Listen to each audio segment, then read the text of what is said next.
মহান আল্লাহ কালামসমূহ হতে 4টা কালাম বাছাই করেছেন। আল্লাহর যত কালাম আছে সবগুলো থেকে 4টা বাছাই করেছেন। সুবহানাল্লাহ, আলহামদুলিল্লাহ, লা ইলাহা ইল্লাল্লাহ, আল্লাহু আকবার।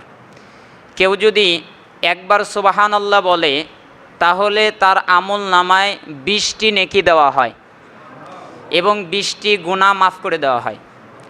কেউ যদি একবার আল্লাহু আকবার বলে তাহলে অনুরূপ, অর্থাৎ 20টা নেকি দেওয়া হয়, 20টা গুনাহ মাফ করে দেওয়া হয়। কেউ যদি একবার লা ইলাহা ইল্লাল্লাহ বলে তাহলে 20টা নেকি দেওয়া হয়, 20টা গুনাহ মাফ করে দেওয়া হয়। আর কেউ যদি একবার আলহামদুলিল্লাহি রব্বিল আলামিন বলে অন্তরের গভীর থেকে ইখলাসের সাথে, তাহলে 30টা নেকি দেওয়া হয়, 30টা গুনাহ মাফ করে দেওয়া হয়।